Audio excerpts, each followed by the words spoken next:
Welcome back to our 17th number of podcast. Today we will hit up on a different type of topic. We have Vaibhav Ujjwal Bhaiya from Galgotia's college. He will discuss with me like how to prepare for GATE interviews while pursuing BTech or any other courses. My name is Vaibhav Ujjwal Tripathi. I am an undergrad student pursuing BTech from Galgotia's College of Engineering and Technology. I am a past Smart India Hackathon winner of this current year, and I have won multiple debates, and I consider myself to have had the maximum time on the stage for debates in Galgotia's College of Engineering and Technology. Uh, as an engineering aspirant, GATE examination is not basically for MTech या MS. It is also for MBA. अगर आपको नहीं पता होगा तो नीति मुंबई में आप MBA भी कर सकते हो अपने गेट एग्जामिनेशन के स्कोर्स पे. बेसिकली गेट मास्टर्स के लिए होता है, एंड हर फील्ड के कुछ ना कुछ मास्टर्स का उसने एक अलग से डोमेन रख रखा है. गेट कंपलसरी नहीं होता है, बट अगर आप उस गेट के एग्जामिनेशंस को देते हो तो वो आपको एक अलग एज देता है over any other engineering student. हाँ, गेट एक और चीज़ के लिए बहुत फेमस है. इसलिए एमटेक के लिए people usually give GATE thinking कि आप उससे केवल और केवल एमटेक कर सकते हो, परस्यू कर सकते हो फ्रॉम NITs, IITs और from various other educational institutions. And क्योंकि मैं इलेक्ट्रिकल इंजीनियरिंग स्टूडेंट हूँ, तो मैं आपको ये बता दूँ कि सबसे वास्ट सिलेबस आपके इलेक्ट्रिकल इंजीनियरिंग में होता है. Computer science, IT, civil, mechanical, anything compared to electrical has a little less number of hours to be completed as in number of syllabus. तो भैया ये जनरल एप्टीट्यूड टेस्ट जो है आपका इसमें इंटरेस्ट कैसे बना कि आपने बीटेक परस्यू करना अपना ऑप्शन लिया बट फिर आपका एकदम से गेट में इंटरेस्ट जागा? एक्चुअली में Aarav, GATE basically research oriented होता है. मतलब ये जो पर्टिकुलर एग्जामिनेशन है, जिस फील्ड के लिए हमारे करियर पाथ्स को ओपन कर रहा है, वो रिसर्च ओरिएंटेड है. एंड क्योंकि जैसे मैंने पहले भी कहा, मैं SIH विनर हूँ, मैं डिबेट करता हूँ, तो ये सब चीज़ें एक चीज़ को बहुत पॉइंट आउट करती हैं, वो है research work. I like to research, मतलब किसी एक पर्टिकुलर थिंग को कैसे हैंडल करना है, उस चीज़ को उसके ऊपर जो रिसर्च वर्क होती है, that is my main domain. मुझे अच्छा लगता है, वो एक इंटरेस्ट था. एंड उसके बाद क्योंकि मैं इंजीनियरिंग फील्ड में हूँ, एंड यहाँ पे अगर मुझे अपने इंजीनियरिंग फील्ड के करियर पाथ को ओपन करना है, तो it has to be GATE, right. GATE क्योंकि रिसर्च ओरिएंटेड है, एंड इसके अगर बहुत ही लेमन टर्म्स में कहा जाए कि रिसर्च होती क्या है. फॉर एग्जांपल, अगर एक स्कूल स्टूडेंट है एंड उसको कोई प्रोजेक्ट दिया जाता है. अब क्योंकि प्रोजेक्ट आपका किसी भी चीज़ के ऊपर हो सकता है, वो कॉपी करेगा एज फर्स्ट. बट अगर उसको उस पर्टिकुलर टॉपिक में कोई इंटरेस्ट है, तो वो क्या करना चाहेगा, जिज्ञासा उसके अंदर जगाएगा, राइट. वो अलग अलग जगह से जाके रेफरेंसेस लेगा, अलग अलग जगह से जाके पता करने का ट्राई करेगा, एंड इसी को कहते हैं रिसर्च, राइट. एंड ये मेरे अंदर थी. दैट इज़ हाउ कि अगर बहुत ही बेसिक लेवल पे देखा जाए तो इंटरेस्ट यहीं से जगता है. अगर मैं चाहूँ कि इंटरेस्ट हमारा बाद में जग जाए, and just because of out of peer pressure मैं अपने दोस्तों को देख रहा हूँ कि हाँ वो गेट दे रहे हैं, उसके वजह से मैं गेट देने लग जाऊँ, तो that is something that will totally make my aspiration there aspiration. And क्योंकि सामने वाला उसका कुछ अपना होगा एंड हमारे वाला कुछ अपना होगा, मतलब उसके एस्पिरेशंस अलग अलग है, right. Basic point is aspiration अलग अलग है. एंड हमारा ये जो टॉपिक है गेट, इस पे अब मैं कैसे प्रिपेयर कर रहा हूँ वो बाद में आता है. मैं क्यों प्रिपेयर कर रहा हूँ वो पहले आएगा, राइट. मैं क्यों प्रिपेयर कर रहा हूँ, उसके लिए कोई लॉजिकल क्वेश्चन या का आंसर नहीं है. तो भैया आप कोई रेफरेंस शेयर कर सकते हो, बुक्स, चैनल्स वगैरह, कहाँ से हम गेट की प्रिपरेशन अच्छे से कर सकते हैं? ओके आरव, मैं अपना एक्सपीरियंस शेयर करता हूँ कि मैंने गेट की प्रिपरेशन जो है किन स्टडी मटेरियल को लेके पहले स्टार्ट करी. अगर कोई फर्स्ट ईयर में आता है, मैं फर्स्ट ईयर से स्टार्ट करता हूँ, अगर कोई फर्स्ट ईयर में आता है तो गेट का सिलेबस फर्स्ट ईयर में बहुत ज़्यादा नहीं है. Only mathematics is there. And अब वो फर्स्ट ईयर से प्रमोट हो गया सेकेंड ईयर में. Second year and third year constitute the majority of the GATE syllabus for any of the branches, irrespective of whatever their curriculum is. For example, मैं AKTU से पढ़ रहा हूँ, तो मेरे पास जो गेट के सिलेबस हैं एंड जो मेरे AKTU के सिलेबस हैं, उनमें कोहेरेंस बहुत कम है. Like chapters might be same, but the topics might be a little different. Okay, तो मैंने अपने गेट की प्रिपरेशन इस तरीके से स्टार्ट करी कि स्टैंडर्ड बुक्स उठानी स्टार्ट करी। इलेक्ट्रिकल में अगर मान लीजिए आप मशीन पढ़ रहे हो तो आप पीएस बिमरा उठाओगे। पीएस बिमरा अगर आप पढ़ लिए तो उसके बाद आप इलेक्ट्रिकल मशीनरी जैसी किताबें जो मार्केट में अवेलेबल भी हैं एंड आपकी गेट सिलेबस से काफ़ी कोहेरेंस रखती हैं इवन टिल नाउ। अगर उसकी लेटेस्ट पब्लिकेशन भी आप नहीं यूज़ कर रहे हो, इवन टिल नाउ उसकी पुरानी फर्स्ट कॉपी भी बहुत ही ज़्यादा रेलेवेंट है आपके गेट सिलेबस से। तो ये तो बहुत बेसिक किताबें हो गई। इसके साथ साथ वीडियो लेक्चर्स में मैंने बायजूस का एक कोर्स बाय किया था। It costed me around 58,000 for 2 years।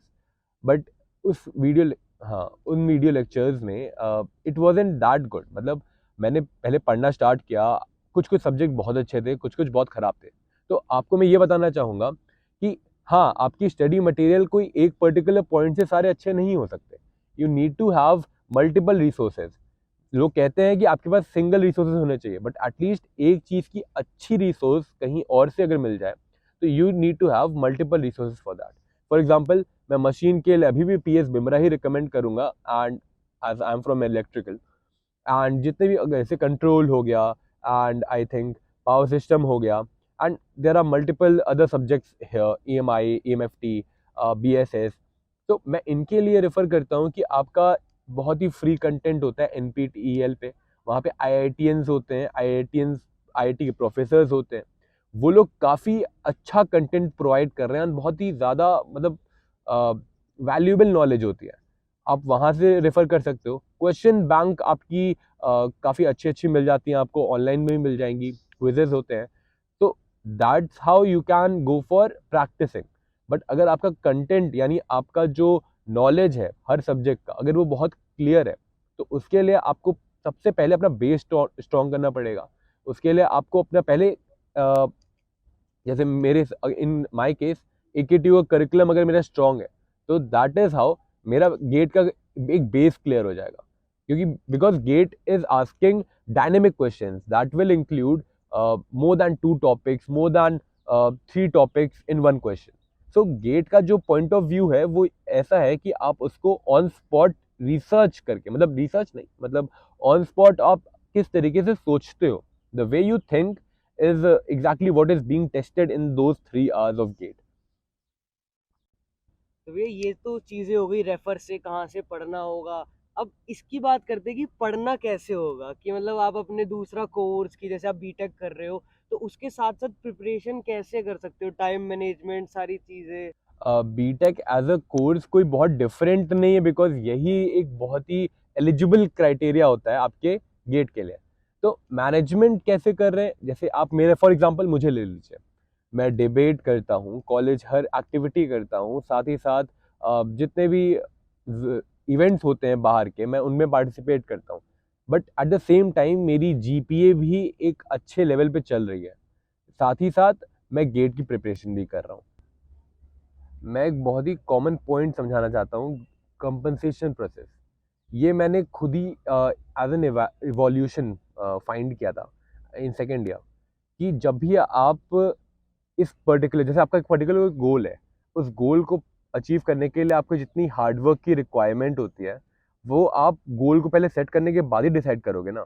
मेरा ये गोल है, ये मेरे पास गोल क्या हो सकता है, मेरे पास ये गाड़ी है, ये बंगला है, राइट। उसको पाने के लिए मुझे कैसी जॉब चाहिए, जॉब कैसी होनी चाहिए, मतलब कितना एलपी होना चाहिए, ये एलपी कौन सी कंपनी दे रही है, ये कंपनी को क्या रिक्वायरमेंट है, इस कंपनी के रिक्वायरमेंट के बेसिस पे मैं अपने आप को डिसाइड कर रहा हूँ कि हाँ मुझे इस एग्जाम को क्रैक करना है तो ये कंपनी मुझे एलिजिबल मानेगी। तो ये बहुत ही फैसिनेटिंग सा साउंड करता है बट इसके लिए ये सारी चीज़ें गोल से डिसाइड होती है। कंपनसेशन प्रोसेस भी है ना।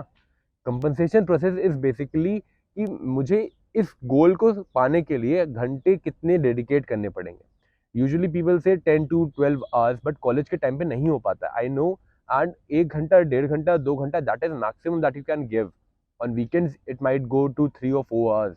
उससे ज़्यादा आप नहीं दे पाओगे। अगर आप देते हो तो आपका जीपीए गिरेगा, आप देते हो तो आपकी पार्टिसिपेशन गिरेगी।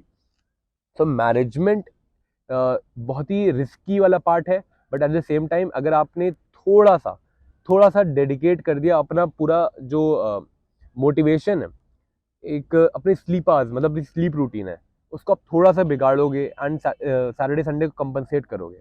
फॉर एग्जांपल, अगर आपने आज प्लान आउट किया कि आपको 4 घंटे पढ़ने हैं एंड आप 4 घंटे नहीं पढ़ पा रहे हो, तो जितना नहीं पढ़ पा रहे हो उतना आप नेक्स्ट वीक के लिए इक्वली डिवाइड कर दो, सो दैट अगली बार आपको 4 घंटे जब पढ़ने थे तो आपने 4 घंटे 10 मिनट पढ़ लिए।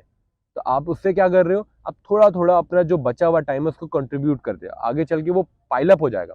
एंड जब वो पाइलअप होगा, you will have, I think जब आपका एंड सेशनल्स खत्म हो जाते हैं, एंड सेम्स और सेशनल के बीच का जो टाइम होता है ना, वो वाले टाइम में आप उसको कंपनसेट कर सकते हो। उस समय आपके पास 24 आवर्स में से 7 आवर्स 8 आवर्स डेडिकेट करने के लिए पूरा टाइम होता है। There is no college hours. तो कॉलेज के टाइम के बीच में आप नहीं कर पा रहे हो तो let it be, just make sure कि आप बाद में उसको कंपनसेट करने के लिए एक पाइलअप बना लो। वो पाइलअप के लिए टाइम आएगा। There is always a point जब आप कॉलेज में पाइल्ड अप काम को करते हो। फॉर एग्जाम्पल, आप अगर फाइल भी लिखनी है तो एक रात पहले तो नहीं लिखोगे ना, और अगर लिख रहे हो तो पाइल्ड अप सामान है, वो आपको पहले से करना था, कंसिस्टेंसी नहीं थी आपकी। तो वहां पे मिसमैनेजमेंट होता है and at the same time हर जगह उसी तरीके के मिसमैनेजमेंट होते रहते हैं कॉलेज के ड्यूरेशन में। तो आपको अपने एंड से ये फोकस रखना है कि ये जो पाइल्ड अप काम है इसके लिए भी वक्त आएगा, एंड जब आएगा तो you need to be ready for that. At least काम होना चाहिए। काम अगर नहीं है तो पाइलअप नहीं है, एंड पाइलअप नहीं है तो वक्त आएगा एंड बीत जाएगा। Okay, Vaibhav Bhaiya, it was a great podcast. Thank you for this and best of luck for your gate preparation. Thank you, Arav. And to all the viewers, you need to be dedicated, but at the same time, smart work करना भाई। College के time पे you need to have that kind of smartness. आपको अपने आप को per day रगड़ने की जरूरत नहीं है। यू नीड टू बी गधा।